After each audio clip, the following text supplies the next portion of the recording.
नमस्कार दोस्तों, आज आपके साथ एक नए वीडियो के साथ उपस्थित है। आज हम लोग स्टडी करेंगे कि किस प्रकार से डच और ब्रिटिशर्स इंडिया में आए। अभी तक हम लोग लास्ट दो लेक्चर्स में स्टडी कर चुके हैं कि किस प्रकार से पुर्तगीज इंडिया आए और यहाँ पर उन्होंने वेरियस फैक्ट्रीज एस्टेब्लिश किए और अपना ट्रेड मोनोपोली एस्टेब्लिश किए। उसमें आपका मेजर जो फैक्टर हम लोग देखे थे, उसमें देखे थे कि नेवल पावर का उनके द्वारा यूज किया गया। तो अभी तक हम लोग इस बात को अगर समझने की कोशिश करें तो यह आप आसानी से कह सकते हैं कि 1498 में फर्स्ट टाइम जब वास्को डी गामा इंडिया आए, तब से पुर्तगीज ने किस प्रकार से थाउजेंड्स ऑफ माइल दूर, आप सोच सकते हैं कि यूरोप से इंडिया कितना दूर है, वहां आके उन्होंने एक ब्लूप्रिंट तैयार किया कि हजारों माइल दूर जाके भी वहां पर ट्रेड मोनोपोली एस्टेब्लिश किया जा सकता है, वहां पर टेरिटरी को भी एक्वायर किया जा सकता है। उनका जो मॉडल था, जो ब्लूप्रिंट जो पुर्तगीज के द्वारा दिया गया, उसमें आपको देखने को मिलेगा कि नेवल पावर का यूज देखने को मिलेगा और उनके द्वारा जहां कहीं भी आप कह सकते हैं कि ट्रेड मोनोपोली का कोशिश किया गया, वहां पर उन्होंने फैक्ट्री बनाया, उसके बाद उसका फोर्टिफिकेशन किया। ठीक है, तो यानी ये एक तरीके से ब्लूप्रिंट हो गया। अब इसी ब्लूप्रिंट्स का यूज करते हुए बाकी जो यूरोपियंस कंट्री जो लोग यहां पर आए, उनके द्वारा इस ब्लूप्रिंट का यूज किया गया। साथ ही पुर्तगीज लोग यह भी किए थे कि यहां पर जो है अपना जो डॉकयार्ड था उसको फोर्टिफाइड किए थे, प्लस जो रॉयल आर्सेनल बनवाए थे। यानी कि कह सकते हैं कि एम्पायर का अपना जो है आर्सेनल था। इन चीजों पर उनका फोकस रहा था। हम लोग इस बात की भी स्टडी कर चुके थे कि उस समय इंडिया में जो तत्कालीन एम्पायर जो था, मुगल एम्पायर, उनका ज्यादा फोकस जो है टेरिटोरियल पावर पर था। यानी उस समय आप देख सकते हैं कि वहां पर इन्फेंट्री बेहतर होगा, घुड़सवारी बेहतर होंगे, पैदल सेना मजबूत होगा, लेकिन नेवल पावर पर फोकस अधिक नहीं था, जिसके कारण कि पुर्तगीज यहां पर आए और एक बड़े नेवल जो है पावर के रूप में उभर के आए और उसी का लाभ लेते हुए जितने भी पुराने मर्चेंट्स थे, जैसे कि अरब मर्चेंट्स थे, सभी को वहां से आप कह सकते धीरे धीरे उनका प्रभाव कम कर दिया गया या समाप्त कर दिया गया। लेकिन इन सब तो लास्ट टॉपिक की बात है। अब हम लोग यहां पर देखते हैं कि डच कहां से आए। डच कहने का मीनिंग होता है कि जो हॉलैंड कंट्री है उसके लोग को डच कहते हैं, यानी वर्तमान नाम नीदरलैंड है।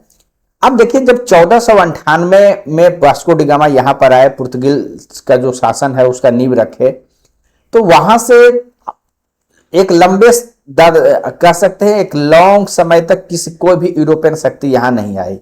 1596 में फर्स्ट टाइम जो है डच लोग आए। वह भी जो है एक नाम याद रख सकते हैं आप, कॉर्नेलिस डी हाउटमन थे, जो सुमात्रा एवं बैंटन जो जगह है, जो मलय पेनिसुला यानी कि जो वर्तमान इंडोनेशिया का जो एरिया है, वहां पर आए और फर्स्ट टाइम आप कह सकते हैं ईस्ट एशिया में डच का प्रवेश हुआ 1596 ईस्वी में। यानी आप यह देख सकते हैं कि लगभग 98 साल तक पुर्तगाल के जो मर्चेंट्स थे उनका व्यापार पर एक छत्र अधिकार रहा। लेकिन आपको यह भी जानकारी है कि ह्यूज एडवांटेज हो रहा था, ह्यूज प्रॉफिट लिया जा रहा था। तो उसकी जानकारी जो अलग अलग यूरोपियन नेशन से उनको भी हुई, उसी में से एक थे डच। डच इस बात की जब जानकारी डच को मिला कि इस व्यापार में बहुत एडवांटेज है, तो वहां के व्यापारी भी वहां के जो रूलर्स थे उन पर अधिक फोकस जो है बनाए कि हमको भी वहां जाके ट्रेड करना है। और इसी के क्रम में 1602 ईस्वी में वहां पर East India Company of Netherland जो है उसका फॉर्मेशन होता है। और जो कंपनी फॉर्मेशन हुआ है उसको वो सारी शक्तियां प्रदान की गई जो आप कह सकते हैं टेरिटरी एक्वायर करने के लिए पर्याप्त होता है। यानी उसको यह अधिकार दिया गया कि आप किसी विदेशी जो शक्ति है उससे जाके आप डील कर सकते हैं, आप उनके साथ कॉमर्शियल ट्रीटी कर सकते हैं, आप उनके साथ कोई एरिया में अगर कॉन्फ्लिक्ट होता है तो आप कब्जा कर सकते हैं, आप उनके साथ युद्ध में भी शामिल हो सकते हैं। यानी युद्ध में शामिल का मतलब आप क्या समझ रहे हैं? इसका मतलब स्टेट की शक्ति उसके पीछे है कि अब कोई निजी कंपनी के पास तो नेवल पावर नहीं होगा, इसीलिए आप यह समझ के देखिए कि स्टेट का पावर, जो वहां के रूलर्स का पावर था, वो उनके साथ था। अब इन चीजों के बैकिंग के बदौलत ईस्ट इंडिया कंपनी जो नीदरलैंड है 1602 में यहां जो है एस्टेब्लिश हुआ और वो व्यापार करना जो है उनके द्वारा चालू किया गया। आगे हम लोग देखेंगे कि किस प्रकार से ये जो ब्लूप्रिंट है आपका पुर्तगीज का, उसी का यूज करते हुए आपका जो डच है वह भी वेरियस जगह पर सेटलमेंट्स बनाए, यानी फैक्ट्री लगाए। अब उसमें से पहला अगर आप फैक्ट्री की बात कीजिएगा तो 1605 में मसूलीपट्टनम जो आंध्र प्रदेश में है, वहां उनके द्वारा फर्स्ट टाइम जो है सेटलमेंट्स बनाया गया, यानी फर्स्ट टाइम वहां पर फैक्ट्री लगाया गया। फैक्ट्री का मतलब गोदाम से है, वेयर हाउस से है, नोट की प्रोडक्शन हाउस जिसको आप समझते हैं।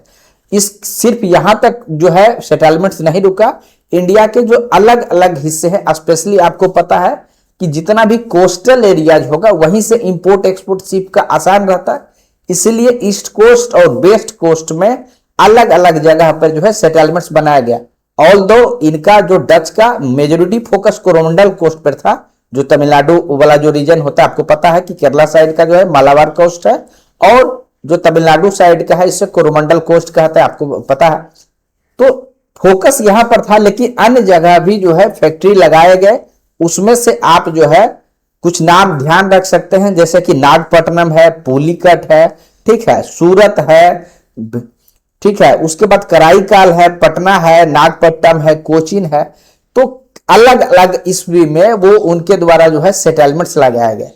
कौन सा ईस्वी में सेटलमेंट्स लगाया गया यह उतना इंपॉर्टेंट नहीं है, लेकिन कंसेप्ट इंपॉर्टेंट है कि जो कोस्टल रीजन्स थे वहां पर उनके द्वारा वेरियस जगह, चाहे वो सूरत हो या मद्रास हो या पुलिकट हो, सारे जगह पर धीरे धीरे करके जो है उनके द्वारा अब सेटलमेंट्स बना दिए गए, फैक्ट्री बना दिए गए अब है।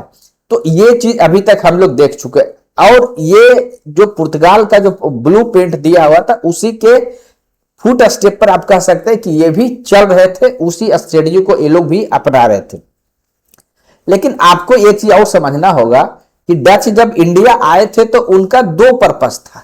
एक पहला पर्पस था कि जो है पुर्तगाल जो स्पेन का बहुत ही क्लोज एलाय रहा है, यानी स्पेन और फ्रांस की दोस्ती बहुत अच्छी रही है, प्रगाढ़ रही है, और स्पेन से जो हॉलैंड है उसका कॉन्फ्लिक्ट रहा था, क्योंकि वहां पर कैथोलिक लोग थे और हॉलैंड के इंडिपेंडेंस में एक बहुत बड़ा वो बाधक के रूप में रहे थे। इसलिए स्पेन का कॉन्फ्लिक्ट जो है हमेशा रहा है हॉलैंड से। लेकिन अब आपको यह पता है कि यहां ईस्ट एशिया में जो स्पेन तो अवेलेबल नहीं था, वो स्पेन का आपको पता है कि वो वेस्ट साइड में जो है उनका फोकस ट्रेड का मिला था। जब आपको पता है कि ट्रीटी ऑफ टोर्डेसिलास हो गया था तो उसके वेस्ट साइड में व्यापार या का मोनोपोली स्पेन को दिया गया था और ईस्ट में पुर्तगाल का। तो डच का कहना था कि भाई अगर स्पेन नहीं है तो इसका जो दोस्त है इसी को हम मतलब उसको हराएंगे, उसको डिफीट करेंगे। लेकिन जब 1596 में यहां पर आए जो है, उसके बाद स्लोली जब ये व्यापार करना चालू किए थे, तब तक स्लोली जो है वेरियस रीजन्स के कारण, हम लोग लास्ट वीडियो में देख चुके हैं कि पुर्तगाल का पावर वो धीरे धीरे कम हो गया था, वो उतनी बड़ी अब शक्ति नहीं रह गई थी, ठीक है। तो इनका जो पहला मोटिव था पुर्तगाल को बहुत हैवीली डिफीट करना, वो पर्पस अब रही नहीं गया, क्योंकि वो स्लोली खुद ही बहुत वीकन हो चुके थे। लेकिन दूसरा पर्पस था ट्रेड मोनोपोली स्थापित करना, ठीक है, कि हमको ईस्ट एशिया के साथ जितना व्यापार होगा उसमें डच जो है प्रोमिनेंट रहेंगे। अब आपको पता है कि जब डच यहां आए तो वो अभी तक मात्र एक ही पावर था पुर्तगाल, और वो वीक हो चुका था। लेकिन इनको जब यह लगा कि हम तो बहुत आसानी से यहां पर अपना मोनोपोली एस्टेब्लिश कर देंगे, उसी समय ब्रिटेन में भी सिमिलर तरीके का चीज जो है हो रहा था। ब्रिटेन में भी जो ईस्ट इंडिया कंपनी का फॉर्मेशन हुआ और वहां भी नेवल पावर का सपोर्ट उनको भी दिया गया और वो भी व्यापार करने के लिए ईस्ट एशिया आ गए थे। जब यहां पर आए तो आपको दो मेजर पावर अब दिखेंगे, एक हो गया डच और एक हो गया ब्रिटिशर्स, ठीक है, यानी इंग्लिश, ठीक है। तो अब ये दोनों का कॉन्फ्लिक्ट जो है बढ़ गया, ठीक है। अब इसके कारण जो है शुरुआत में तो क्या था कि जो है कॉमर्शियल लड़ाई था, यानी कि व्यापार किस तरीके से अधिक हो, लाभ कैसे कैसे जो, लेकिन वो एक समय आप कह सकते हैं राइवलरी इतनी कड़वी हो गई, इतना तेज हो गया कि एक दूसरे को जान लेने पर भी उतारू हो गए।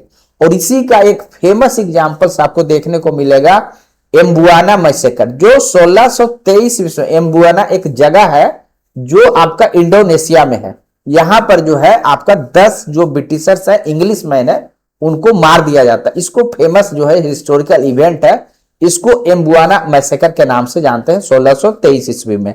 अब देखिए, लेकिन कुछ कॉन्फ्लिक्ट होता है और बहुत जल्द ही, लगभग जो है 44 इयर्स के बाद ही 1667 में दोनों के बीच कंप्रोमाइज भी हो जाता है। कंप्रोमाइज होता है इस आधार पर, और कंप्रोमाइज किस तरीके से किया जाता है, उसमें दोनों के बीच कंप्रोमाइज ये आधार पर किया जाता है कि देखिए, एक है इंडिया और दूसरा है मलय पेनिसुला, ठीक है, यानी कि इंडोनेशिया का आपका जो वर्तमान क्षेत्र है। तो डच का कहना था कि हम जो मलय पेनिसुला का जो आइलैंड से जो ट्रेड होगा स्पाइस का, उस पर मेरा मोनोपोली रहे, हम वहां अनइंटरप्टेड ट्रेड करेंगे, आप ब्रिटिशर्स यहां पर इंटरफेयर ना करें, और हम भी इंडिया में जो है किसी प्रकार का इंटरफेरेंस नहीं करेंगे। ये इस बात को स्वीकार कर लिया गया, यानी कि इंडिया में जो मोनोपोली हो गया, किसका हो गया, ब्रिटिशर्स का हो गया, वहां पर डच उनको इंटरफेरेंस नहीं करेंगे, और मलय पेनिसुला में ब्रिटिशर्स उनको इंटरफेरेंस नहीं करेंगे। अब ये चीज जो हो गया 67 में जो है कंप्रोमाइज हो गया। तब से दोनों के बीच आप कह सकते हैं पीसफुल तरीके से चल रहा, अब इक्का दुक्का जो है लड़ाई हुआ है, लेकिन उस लेवल की राइवलरी जो है अब नहीं रह गया जब ये कंप्रोमाइज हो गया।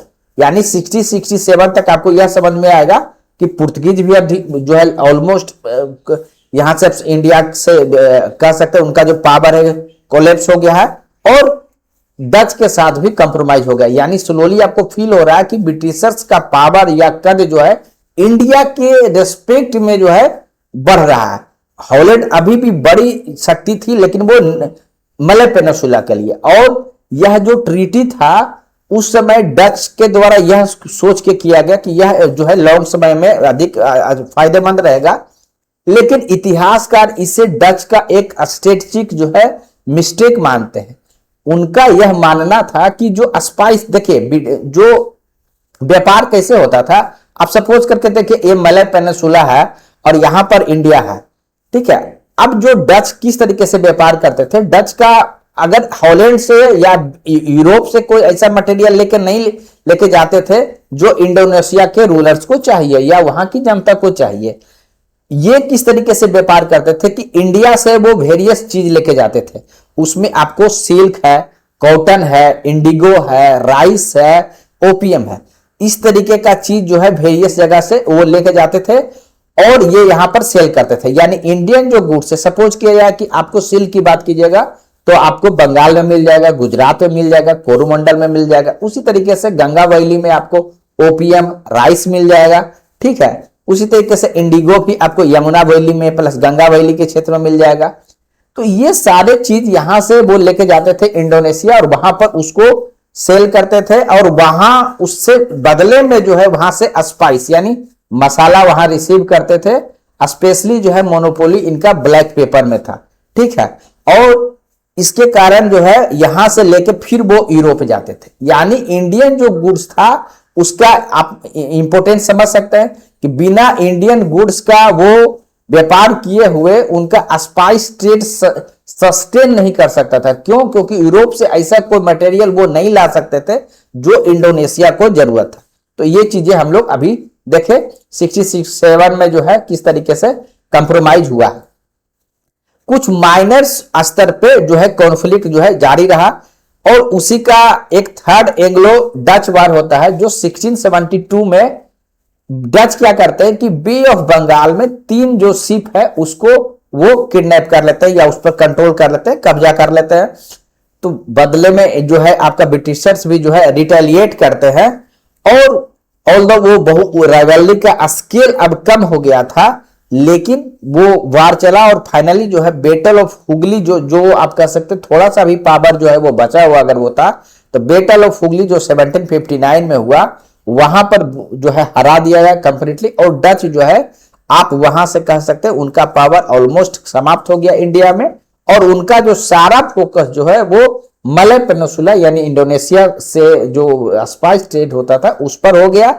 और डच का वो कभी फोकस रहा भी नहीं था इंडिया में कि यहां पर जो है एम्पायर जो है आपका बनाना है, या एम्पायर बिल्डिंग था भी नहीं। तो यहां पर जो हिस्टोरियन यह मानते हैं कि ब्रिटिशर्स ने जो डील किया था बहुत एडवांटेज था, क्योंकि ब्रिटिशर्स ने इस चीज को देखा कि जो आने वाला समय है, यानी उस समय औद्योगिक क्रांति का क्षेत्र जो है आपका हो चुका था, और वहां पे स्पाइस के अतिरिक्त जो सामान है जैसे कि कॉटन है, सिल्क है, इसका डिमांड बढ़ रहा था। क्यों? क्योंकि उस समय तक जैसे कि पावर लूम का इन्वेंशन हो चुका था, स्पिनिंग जेनिंग का इन्वेंशन हो चुका था, यानी अच्छे अच्छे आप कपड़े बन सकते थे अफोर्डेबल रेट पे। तो ये जो है ब्रिटिशर्स ने देखा, उनका फोर साइटेडनेस था, दूरदर्शिता था, जिसके कारण वो इस चीज को देखे। इस चीज को डच नहीं देख पाए।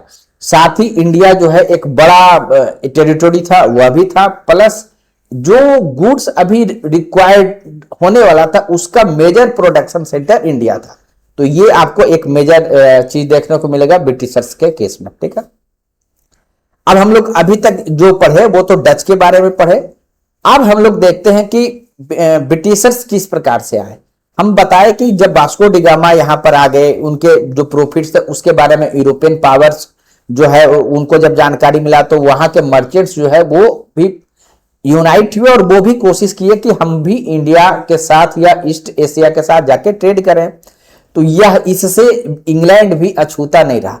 अब देखिए, जब थाउजेंड्स माइल अगर आपको दूर जाके व्यापार करना होगा तो आप खुद सोच के देखिए, तो आपको लगेगा दो चीज का पावर आपको फील जरूरत पड़ेगा। एक कि जो हमको शिपिंग रूट्स है वो हमको पता चल जाए कि किस तरीके से जाना है, प्लस क्योंकि पहले से वहां नेवल पावर जो है एग्जिस्ट कर रहा, तो हमारा जो नेवल पावर है या हम जो वहां ट्रेड करने जाएंगे हमारा मोनोपोली हो पाएगा या नहीं हो पाएगा, हम वहां ट्रेड कर भी पाएंगे या नहीं कर पाएंगे।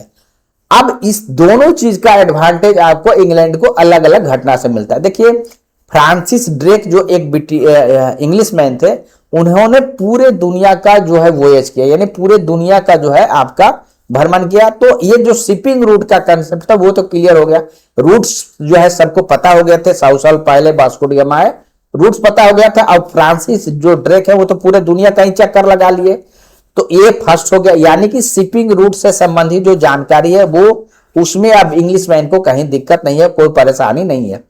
देखिए, अब नेवल पावर कितना स्ट्रॉन्ग है इसके बारे में कॉन्फिडेंस ब्रिटिशर्स को तब आया, जो स्पेन का आर्मी बहुत आप कह सकते हैं स्ट्रॉन्ग माना जाता था, उसको 1588 में जो है स्पेनिश आर्माडा को जो है हरा दिया गया। जब ये दोनों चीज फुलफिल हो गया, तब वहां के मर्चेंट जो वो है, जो अपने आप को मर्चेंट एडवेंचरस कहते थे, वो बोले अब तो हमको यूनाइट करके हमको भी ट्रेड करना। उसी का जो है आप कह सकते हैं कि परिणाम क्या हुआ कि 1599 में जो ग्रुप ऑफ मर्चेंट्स है उन्होंने एक कंपनी का निर्माण किया। ठीक है, जिसको आप कह सकते हैं कि ईस्ट इंडिया कंपनी के नाम से जाना गया। ठीक है, अब ये क्या होता है कि इसके लिए चार्टर चाहिए होता है, यानी परमिशन चाहिए होता है वहां के क्राउन का। उस समय की जो रानी थी एलिजाबेथ फर्स्ट, वो 1600 में ईस्ट इंडिया कंपनी को एक्सक्लूसिव जो है, यानी कि सिर्फ यही कंपनी जो है आपका ट्रेड कर सकती है ईस्ट इंडिया में, उसका जो है चार्टर दे दिया गया। लेकिन बहुत जल्द ही, मात्र जो है 1609 में पहला चार्टर 15 साल के लिए दिया गया था कि आप 15 साल जाइए, कोई दूसरी ब्रिटिश की कंपनी वहां पर ट्रेड नहीं करेगी। ठीक है, लेकिन 1609 यानी 9 साल बाद ही यह जो चार्टर था उसका टाइम लिमिट बढ़ा के इनफाइनाइट कर दिया गया। यानी ईस्ट इंडिया कंपनी जो है 1609 के बाद एक्सक्लूसिव उनका जो है राइट्स प्राप्त हो गया। जब वो यहां पर आए तो हम लोग उनके बारे में थोड़ा सा देखेंगे कि किस प्रकार से वो जो है यहां पर स्टेप्स अपना बढ़ाते हैं। कुछ मेजर्स ईयर में जो घटना हुआ वो आपको जानना चाहिए। देखिए, सबसे पहले विलियम हॉकिंस जो है, कैप्टन विलियम हॉकिंस जहांगीर का जो कोर्ट है वहां पर आते हैं और सूरत में एक फैक्ट्री एस्टेब्लिश करने का जो है वो कोशिश करते हैं, उससे परमिशन लेने की कोशिश करते हैं। लेकिन लास्ट पुर्तगाल का जो लेसन हम लोग लिए उसमें बता रहे थे कि जब अकबर ने पुर्तगीज को अपने जो कोर्ट में बुलाया था उनसे डिस्कशन करने के लिए, स्पेशली रिलीजियस चीज पर, उस दौरान जो पुर्तगाल के जो प्रिस्ट थे वो आए थे इस उम्मीद में कि हम अकबर को क्रिश्चियनिटी में कन्वर्ट कर लेंगे। ऑल्दो वो उसमें सफल नहीं हुए, लेकिन उनका सर्टेन जो है क्लोजनेस जो है वहां का जो पॉलिटिकल गलियारा था उसमें हुआ। किंग के साथ भी उनकी सानिध्यता बढ़ी। अब इसके कारण क्या हुआ कि वो सक्सेसफुल 1609 में जो है वो विलियम हॉकिंस फैक्ट्री एस्टेब्लिश करने वाले में सफल नहीं हो पाते। इन स्पाइट की उनके पास एक मेजर एडवांटेज था कि जो विलियम हॉकिंस थे वो टर्किश लैंग्वेज जानते थे, जिसमें कि जहांगीर वो खुद भी टर्किश जानते थे, उनका नेटिव आप कह सकते लैंग्वेज था। तो इसीलिए कोई बिचवान की जरूरत नहीं था, कोई इंटरप्रिटेशन करने वाला का जरूरत नहीं था। तब भी पुर्तगीज जो लोग हैं वो इसको सफल होने नहीं देते हैं। उसके बाद क्या होता है ना कि 1611 ईस्वी में आपका हॉकिंस जो है वो छोड़ के चले जाते हैं यह उम्मीद में कि ये जो मेरा मिशन है फैक्ट्री एस्टेब्लिश करने का सफल होने नहीं देंगे पुर्तगीज लोग, और इनके जो वेरियस राजनीति से वो दुखी होके वो चले जाते हैं। इसी के बीच में एक शिप भी, इंग्लिश का जो शिप है वो सूरत आने की कोशिश करता है, उसको भी पुर्तगीजी जो है वो आने नहीं देते हैं। इन सब से परेशान होकर हॉकिंस छोड़ देते हैं। लेकिन फाइनली क्या होता है 1612 में एक इंग्लिश जो है एक कैप्टन होते हैं, थॉमस जो है बेस्ट नाम है इनका, और एक ड्रैगन शिप पर ये जो है आते हैं, ठीक है, और वह पुर्तगीज को डिफीट कर देते हैं। अब जब डिफीट कर देते हैं तो यह एक बहुत बड़ा घटना हो जाता है, क्योंकि अभी तक तो यही माना जा रहा था ना कि यह इनविंसिबल है, पुर्तगीज तो हराए नहीं जा सकते नेवल पावर। लेकिन 1612 ईस्वी में थॉमस जो बेस्ट है उन्होंने हरा दिया। इससे जहांगीर भी खुश हुए। जहांगीर क्यों खुश हुए? क्योंकि मुगल का आपको पता है कि उनका नेवी स्ट्रॉन्ग नहीं था, तो अब उनको एक सपोर्ट, अगर वो सपोर्ट कर देंगे ब्रिटिशर्स को तो उनके पास एक साथी हो जाएगा। तो इसी का फायदा जो है ब्रिटिशर्स को मिला। और 1613 ईस्वी में क्या होता है कि सूरत में फैक्ट्री जो है वो एस्टेब्लिश करने में सफल होते हैं। और जो विलियम हॉकिंस है उसके बाद एक और 1615 ईस्वी में एक एम्बेसडर आते हैं, उनका नाम है सर थॉमस रो। ये इनके बारे में ये कहा जाता है कि ये बहुत ही डिप्लोमेटिक आदमी थे, बहुत ही फ्लैटरिंग करके, डिप्लोमेसी करके अधिक से अधिक डील लेने में सफल रहते थे। अब जब ये आए तो ये भी जहांगीर के समय जो है अपना प्रयास सब कुछ किए अधिक से अधिक कंसेशन लेने का, और यह कोशिश करके आए थे कि हम वहां से भी एक व्यापारिक संधि कर ले, ट्रीटी कर ले कि हम आपके साथ व्यापार कर सकते हैं या आपके क्षेत्र में ट्रेड कर सकते हैं। ऑल्दो वो उसमें तो सफल नहीं होते हैं, लेकिन उनको सर्टेन राइट्स मिल जाता है कि आप अलग अलग जगह वेयर हाउस यानी जिसको फैक्ट्री बोलते हैं वो आप एस्टेब्लिश करने का अधिकार वो प्राप्त करने में सफल रहता है। इसी के क्रम में आपका आगरा है, अहमदाबाद है और भरूच, ये तीन जो जगह है वहां पर प्रोमिनेंटली जो है यहां पर वो फैक्ट्री जो है एस्टेब्लिश कर लेते हैं, ठीक है। अब इसके बीच में एक 1632 में एक बड़ा घटना होता है। उस समय गोलकुंडा, जो आपको पता है कि साउथ इंडिया में एक जगह है जो बीजापुर एम्पायर से डिसइंटीग्रेशन के बाद जो है एस्टेब्लिश हुआ था, यहां के जो रूलर्स थे वहां से ब्रिटिशर्स ने फरमान प्राप्त किया जिसे कि गोल्डन फरमान जो है कहा जाता है।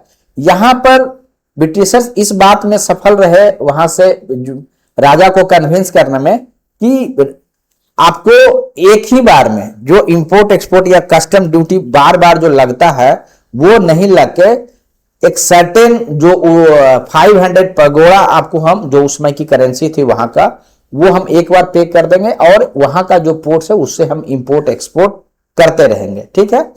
अब इसी को इसका एक नेक्स्ट स्टेप क्या होता है 1639 में क्या होता है कि एक फ्रांसिस जो है, फ्रांसिस डे है, वह लीज प्राप्त कर लेते हैं मद्रास का। यानी अभी तक गोलकुंडा पहुंच चुके हैं और अभी वो फोकस है साउथ में जो है आपका यहां पर भी हो गया मद्रास पे, और उसको लीज में वो प्राप्त करने में सफल रहते हैं और वहीं पर एक फोर्टिफिकेशन करते हैं जिसको कि फेमसली सेंट जॉर्ज के नाम से फोर्ट जो है वो जाना जाता है। यही सेंट जॉर्ज जो है, फोर्ट सेंट जॉर्ज जो है आपका मद्रास प्रेसिडेंसी का मेन वो पॉलिटिकल सेंटर बना, यहीं से सारा चीज कंट्रोल होता रहा।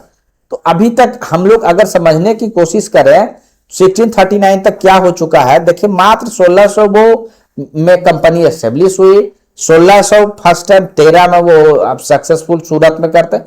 अब 20 ही 30 साल में देखिए वो किस तरीके से आपका अलग अलग जगह पर, जैसे सूरत हो गया, प्लस यहाँ पर फोर्टिफिकेशन करने के बाद मद्रास में जो है वह जो है फोर्ट सेंट जॉर्ज एस्टेब्लिश कर चुके, ठीक है। गोलकोंडा में ट्रेडिंग राइट्स जो है उनको मिल चुका। तो इसका दो कारण था, एक तो था कि पुर्तगाल जब धीरे धीरे पावर जो है कम हो रहा था, प्लस पुर्तगाल ने जो कुछ मुगल से झगड़ा मोल ले लिया, मुगल के शिप पर जो है आप कह सकते हैं कि अटैक कर दिया, जिसके एवज में शाहजहां ने हुगली जिस पर के एस्टेब्लिशमेंट था पुर्तगाल का, उसको पूरा तहस नहस कर दिया।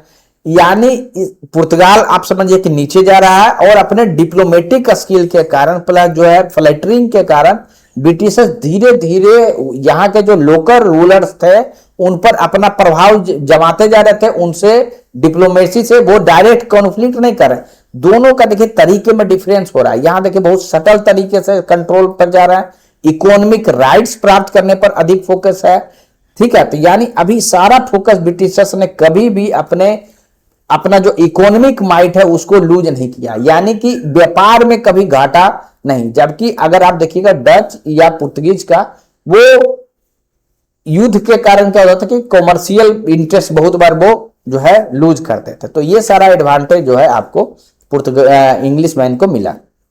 अब इसी के बीच में एक और लॉटरी लगता है ब्रिटिशर्स के। होता क्या है कि 1662 ईस्वी में जो है किंग्स जो चार्ल्स हैं, ठीक है, इनकी शादी होती है प्रिंसेस कैथरीन ऑफ ब्रिगेंजा बोलते हैं, जो पुर्तगाल की प्रिंसेस थी।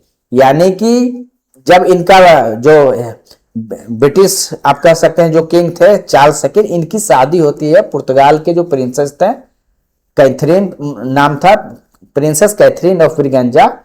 अब इसके बदले में क्या होता है ना, पुर्तगाल ने किंग चार्ल्स को जो है बॉम्बे गिफ्ट में दे दिया, यानी कि कहा जाता है कि दहेज के रूप में पूरा बॉम्बे ही दे दिया।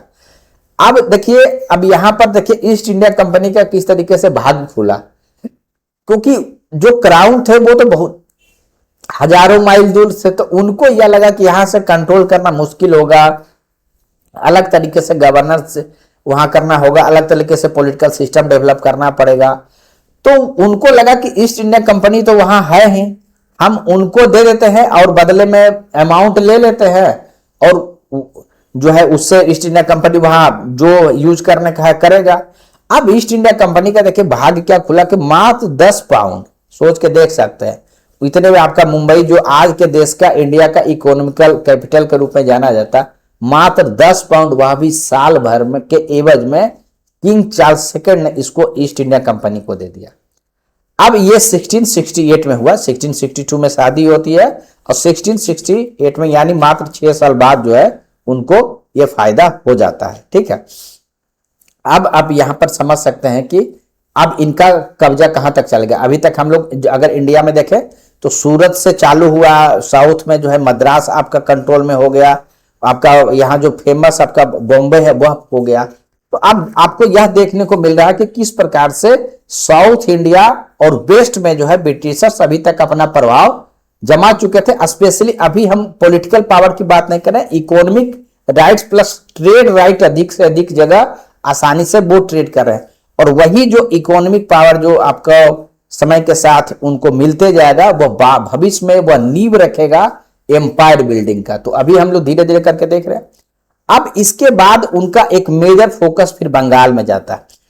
आपको पता है कि मुगल एम्पायर का सबसे अगर रिच प्रोविंस था तो वो था जो है बंगाल। वहां पर पोर्ट्स थे, वहां की जमीन जो है उपजाऊ थी, एक उस समय का लैंड रिवेन्यू मेन सोर्स होता था इनकम का, उस हिसाब से सबसे प्रोमिनेंट जगह था बंगाल। अब ब्रिटिशर्स ने जब साउथ और वेस्ट पर कह सकते हैं अपना प्रभाव बना लिया, ट्रेडिंग राइट्स प्राप्त कर लिए, फरमान भेदे इस तरीके के प्राप्त कर लिए, अब उनका फोकस जो है बंगाल में गया। तो सबसे पहला जो है शाह शुजा से, वो 1651 में। शाह शुजा क्या है कि वो बंगाल के गवर्नर थे। आपको पता होगा अगर आप मुगल एम्पायर मिडिवल हिस्ट्री पढ़े होंगे, तो वहां पर क्योंकि मुगल का जो साम्राज्य बहुत बड़ा था तो अलग अलग प्रोविंस में राज्य बटा हुआ था, एम्पायर बटा हुआ, और वो जो आप कह सकते हैं कि प्रोविंस होता था उसको जो रूल करते थे उनको सूबेदार या गवर्नर कहते थे। तो शाह शुजा जो है बंगाल के गवर्नर थे, उन्होंने 1651 में जो है आप कह सकते हैं कि 3000 रुपये पर ईयर ब्रिटिशर्स को देना था। इसके एवज में ट्रेडिंग राइट्स जो है बंगाल में दे दिया। इससे ब्रिटिशर्स को यह लगता था कि बार बार जितना चेक पोस्ट होता है वहां पर हमको राशि नहीं देना पड़ेगा और हम स्वतंत्र तरीके से अपना व्यापार करते रहेंगे। लेकिन होता क्या है कि इसके बावजूद इवन कि शाह शुजा जो उस समय के गवर्नर थे, इनसे परमिशन लेने के बावजूद भी जो लोकल कस्टम ऑफिसर थे वह जो है टैक्स की डिमांड या कस्टम्स का डिमांड करते ही रहे। इस चीज को जो है डील करने के लिए शाहिस्ता खान के पास ब्रिटिशर्स ने जो है कोशिश किया, लेकिन वो सक्सेसफुल नहीं हो पाता है। अब फाइनली क्या होता है, इस चीज को लेके जो है आप मुगल एम्पायर और प्लस जो है ब्रिटिशर्स में कह सकते हैं थोड़ा सा नोच आप कह सकते हैं कि थोड़ा राइवलरी बढ़ता है, और फाइनली उस समय तक जो है आपका मुगल अभी भी डोमिनेंट पावर थे, और 1686 इसमें हुगली को पुनः वो सैक कर देते हैं। यानी हुगली में जो भी सेटलमेंट्स ब्रिटिशर्स के बनाया गया था उसको वो तहस नहस कर देते हैं, ठीक है। लेकिन वो फिर कहते हैं ना कि फिर से ब्रिटिशर्स का वो रहा है कि अगर वो हार भी जाएंगे तो फिर से वो झुकेंगे और वो जो है ट्रीटी करेंगे, और फिर अगले मौके की वो तलाश में रहते थे। इसी में क्या हुआ कि फिर जो है एक 1690 ईस्वी में जॉब चौरनोक जो है वहां पर ट्रीटी करते हैं, और कलकत्ता हुगली के पास का ही एक क्षेत्र है सूता नदी जो वो मुगल के द्वारा आप कह सकते हैं छीन लिया गया था, वो पुनः जो है दे दिया जाता है ब्रिटिशर्स को। अब पुनः फिर ब्रिटिशर जो है अपना वही डिप्लोमेसी, वही फ्लैटरी, चापलूसी के बदौलत फिर से वो 1691 ईस्वी में वो फिर से एक फरमान लेने में वो जो है सफल हो जाते हैं। यहां पर भी वही चीज है कि 3000 रुपया जो है के एवज में वह ट्रेड जो है बंगाल में करने का अधिकार प्राप्त करते हैं। दोनों में फर्क क्या है, शाह शुजा के समय देखिए आपको लिया गया था जो उस समय के गवर्नर थे, जबकि इंपेरियल फरमान उस समय के जो रूलर थे औरंगजेब उनसे लिया गया, यानी दोनों में आपका मेजर डिफरेंस है। तो यहां भी 3000 रुपये में जो है उनको ट्रेडिंग राइट्स मिल जाते हैं। अब क्या होता है कि हम आपको पूर्व में भी बताया कि पुर्तगाल का क्या स्ट्रेटजी था कि सबसे पहले फैक्ट्री लगाएगा, अब फिर क्या करेगा कि उसको बोलेगा कि हमको फोर्टिफिकेशन करना है क्योंकि इस पर सुरक्षा का खतरा है। उसी टेक्निक्स को ब्रिटिशर्स भी अपनाते हैं, और संयोग से 1696 में क्या होता है, एक जमींदार होते हैं शोभा सिंह जो रिबेल करते हैं, इसी का एक्सक्यूज बनाते हुए वो फोर्टिफिकेशन जो है ब्रिटिशर्स करना चालू करते हैं। इसी बीच में एक और मेजर घटना होता है 1698 ईस्वी में जो ब्रिटिशर्स है उनको 3 गांव का जो है आप कह सकते हैं कि जमींदारी राइट्स प्राप्त होता है। उसमें एक था सूतानती, दूसरा था गोविंदपुर, और तीसरा है कालीकता, ठीक है, तीसरा है कालीकता। इन तीनों जगह का जो है आपको ट्रेडिंग राइट्स नहीं सॉरी जो जमींदारी राइट्स है ये इनको मिला, ठीक है। ये आपकी बात है 1698 का। अब देखिए कि किस तरीके से ब्रिटिशर्स अपना फुटहोल्ड बढ़ाते हुए जा रहे हैं। ट्रेडिंग राइट छोड़िए, अब जमींदारी राइट्स जो है प्राप्त करने लगे हैं, और शोभा सिंह का जो रिबेल हुआ था उसको प्रिटेक्स्ट बना के जो उनका फैक्ट्री था उसको वो क्या करते हैं धीरे धीरे फोर्टिफिकेशन करते हैं, और 1700 ईस्वी में उसको फोर्टिफाइड करने में सफल भी रहते हैं, जिसका के नाम फोर्ट विलियम दिया गया। तो अभी तक आपको यह समझ में आ गया होगा कि मद्रास में फोर्ट सेंट जॉर्ज जो है इनका फोर्टिफाइड हो चुका, यहां पर आपको मुंबई इनके कंट्रोल में आ चुका, और यहां पर जो है आपका फोर्ट विलियम जो है जिसका नाम दिया गया वो के माध्यम से कंट्रोल यहां पर अब ये कर सकते थे। यानी वहां जो है स्ट्रॉन्ग फुटहोल्ड जो है ब्रिटिशर्स का अब बन चुका है। तो यहां आपको यह देख रहे होंगे कि 1700 तक जाते जाते ब्रिटिशर्स अपना प्रभाव जो है बहुत हद तक इकोनॉमिक क्षेत्र में बढ़ा चुके हैं। अभी तक किसी भी प्रकार का कोई वार या किसी से मेजर कॉन्फ्लिक्ट इस तरीके का चीज जो है नहीं किया है।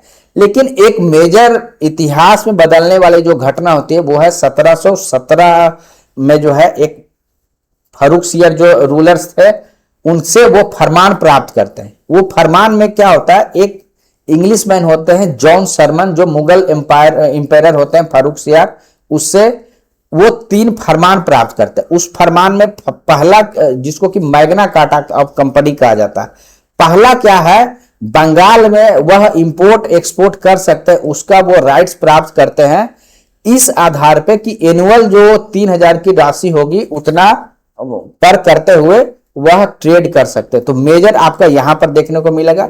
दूसरा जो इतिहास में बहुत बड़ा घटना है वो है दस्तक, जिसको कि पास बोलते हैं। इस सिस्टम में क्या होता था ना कि ईस्ट इंडिया कंपनी को यह राइट दिया गया कि आप जो सामान आप इंपोर्ट एक्सपोर्ट कर रहे हैं या कहीं ट्रेड कर रहे हैं तो आप उसको पास दे दीजिए और उसको किसी प्रकार का जो है ड्यूटी नहीं लगेगा। लेकिन हुआ क्या कि जो कंपनी के सर्वेंट्स थे उन्होंने इसका मिसयूज किया। मिसयूज करने का मीनिंग है, क्या करते थे कि वो लोकल जो व्यापारी होते थे उनसे नेक्सस कर लिए। नेक्सस करने के बाद क्या करते थे कि जो कंपनी के एवज में जो पास निर्गत होना चाहिए था वह इंडिविजुअल तरीके से यूज करने लगे। इससे कस्टम्स जो ड्यूटी होता था वो नुकसान हुआ। इससे जो मुगल एम्पायर को इकोनॉमी के रूप में मेजर नुकसान हुआ। ठीक है, तो ये हो गया। प्लस जो है एक और राइट्स मिला कि कलकत्ता के अराउंड जो है और अधिक से अधिक एरिया को रेंट करने का भी अधिकार यहीं पर इसी फरमान में मिलता है। इसी के साथ जो है उनको हैदराबाद, सूरत, मद्रास, इन सब जगह भी आपको ट्रेडिंग राइट मिल जाते हैं। सर्टेन एनुअल जो प्रीमियम उनको देना होता है उसके एवज में। अमाउंट आपके लिए बहुत इंपॉर्टेंट नहीं है, ठीक है। लेकिन एक इतिहास में जो सबसे बड़ी घटना जो यहां पर मिलता है वो है मिंटिंग। मुंबई में जो है इन्होंने अपना मिंट एस्टेब्लिश किया, यानी वहां पर सिक्का बनाने का जो है ब्रिटिशर्स जो है बनाने लगे और उसी सिक्का को पूरे मुगल एम्पायर में जो है स्वीकृति दे दिया गया। आप सोच के देखिए कि ये कितनी बड़ी घटना रही होगी, यानी मुगल का जितना भी क्षेत्र है वहां पर वही सिक्का चलेगा जो बॉम्बे के टकसाल में, जो बॉम्बे में जो मिंटिंग होगा। आप देख सकते हैं कि इकोनॉमी पर कितना हावी हो जाएगा। कोई भी जो कंपनी होगा या किसी के पास अगर उतनी क्षमता रहेगी तो अगर आपके दिमाग में यह जरूर आएगा कि अगर इस तरीके की बात है तो क्या उस समय के रूलर्स क्या इसको नहीं सोच पाए? रूलर्स सोच पाए, लेकिन होता क्या था कि एक वहां पर उनका कुछ अपना समस्या था, क्योंकि उनके सक्सेशन वार होते रहते थे, उत्तराधिकार को लड़ाई होते रहता था। प्लस क्योंकि इकोनॉमी खाली हो गया था, आर्थिक स्थिति अच्छी नहीं थी, तो जल्द से जल्द पैसा चाहिए होता था। ब्रिटिशर्स उसको मिंट करेंगे, राजा को उपलब्ध करा देंगे, उनको आर्थिक व्यवस्था के बारे में बहुत ही सोचना। तो ये इसके कारण जो है ये हुआ। प्लस जो वहां के अभी भी फारूक सियार है या मुगल एम्पायर, वो या भी यह सोचते थे यह तो व्यापारी है, ये तो कोई पॉलिटिकल एम्बिशन नहीं है। तो उसके कारण भी जो है उस तरीके से वो सस्पिशन नहीं कर सके जो मुगल एम्पायर थे, तो इसके कारण वो राइट्स या फरमान देते चले गए। अब इसी के बीच में 1708 में एक मेजर घटना होता है, जहां वो ये आपका डोमेस्टिक जो आपका ब्रिटेन है वहां पर व्हिग्स जो है वो अब आते हैं पावर में। तो जो ईस्ट इंडिया कंपनी का जो आप कह सकते हैं मोनोपोली चल रहा था उसको वो अपोज करते हैं और एक राइवल कंपनी बनाते हैं कि नहीं, एक कंपनी राइवल जो जाएगा, एक क्षेत्र सही नहीं है वहां व्यापार करेगा। और सर विलियम नॉरिस करके इन्वेस्टर जो है औरंगजेब के पास भेजे जाते हैं। लेकिन ये जल्द ही जो है जो राइवल कंपनी बनती है और जो ईस्ट इंडिया कंपनी है दोनों मर्ज हो जाता है। दोनों को यह लगता है कि अगर दोनों हम लोग यहाँ पर रहेंगे तो दोनों का नुकसान होगा और हम लोग इतने दूर आके यहाँ पर व्यापार मोनोपोली एस्टेब्लिश नहीं कर पाएंगे और जो टेरिटोरियल जो पावर यहाँ पर है उनसे हम जीत नहीं पाएंगे। तो दोनों के बीच आप कह सकते हैं दोनों ने डिप्लोमेसी का यूज किया और आपस में वो मर्ज हो गए। तो 1708 ईस्वी में वो जो है मर्ज हो जाता है और वही जो ईस्ट इंडिया कंपनी है वो लंबे समय तक जो है वहां पर आपका फिर इंडिया में जो है अपना प्रभाव रखती है। तो अभी तक हम लोग आपके सामने जो स्टडी किए उसमें उस चीज के बारे में जनरली स्टडी किए कि किस प्रकार से डच यहां पर आए और किस प्रकार से उनका राइवलरी जो है ब्रिटिशर्स के साथ रहा और किस प्रकार से डच का प्रभाव धीरे धीरे कम हुआ। साथ ही इस चीज के बारे में भी हम लोग स्टडी किए कि किस प्रकार से जो ब्रिटिशर्स हैं वो इंडिया में आए और पहले वेस्टवार्ड फिर जो है साउथवार्ड अपना फुटहोल्ड मजबूत किए, फिर जो है वो बंगाल आए और वहां पर भी ट्रेडिंग राइट्स जो है उसमें प्राप्त किए और फोर्टिफिकेशन भी किए और वेरियस तरीके का जो उनको फरमान मिला, स्पेशली जिसको कि 1717 में फारूक सीआर के द्वारा जो दिया गया फरमान, जिसे कि मैग्ना कार्टा कंपनी कहते हैं, तो उस वो अब वो नींव रख चुका है कि अगर वहां पर अगर ब्रिटिशर सब चाहेंगे तो अपने जो पॉलिटिकल्स जो एम्बिशन है उसको वो एसर्ट करने की अब स्थिति में आ जाएंगे। तो यह एक अब देखिए समय की बात है कि वो अब ब्रिटिशर्स कब करते हैं। हम लोग आने वाले वीडियो में इसको आपको डिटेल से बताएंगे कि किस प्रकार से चीजें आगे चली है। एक और मेजर प्लेयर यूरोपियंस आते हैं, वो है फ्रेंच, जो सबसे लास्ट में आते हैं। अभी तक दो जो मेजर पावर यहां पर थे, पुर्तगीज और डच, वो लगभग पर कंट्रोल जो है ब्रिटिशर्स कर चुके हैं, लेकिन जो फ्रेंच आते हैं उनसे अभी राइवलरी उनकी होनी है। उसकी कहानी नेक्स्ट वीडियो में आपके साथ फिर से उपस्थित होंगे। तो उम्मीद करते हैं कि आपको ये वीडियो अच्छा लगा होगा, और अगर आप वीडियो को आप पसंद करते हैं तो काइंडली लाइक कीजिए, अधिक से अधिक लोगों के बीच जो है सब्सक्राइब कीजिए और चैनल को भी सब्सक्राइब कीजिए, प्लस कमेंट भी कीजिए। अगर आपको टीचिंग स्टाइल में किसी प्रकार का चेंजेस चाहिए तो भी आप जो है जरूर जो है रिकमेंड कर सकते हैं। हम आने वाले वीडियो में उसको कोशिश करेंगे शामिल करने का। बहुत स्टूडेंट का यह रिक्वेस्ट था कि सर टेक्स्ट हैवी जो पीपीटी है वह नहीं, मोर जो वर्बल कम्युनिकेशन के हिसाब से जो है वो उस तरीके का जो है लेक्चर दिया जाए। तो यह मेरा फर्स्ट वीडियो है, नए तरीके का जो लेक्चर आज से हम स्टार्ट किया, उसमें आपको कैसा लगा इस तरीके का या लास्ट वीडियो अगर आप देखें तो आप कंपैरिजन करके बता सकते हैं कि सर कौन सा स्टाइल अच्छा है। हम आने वाले वीडियो में आप सभी के सजेशन के आधार पर उस चीज को फॉलो करेंगे। तो thank you very much, thank you.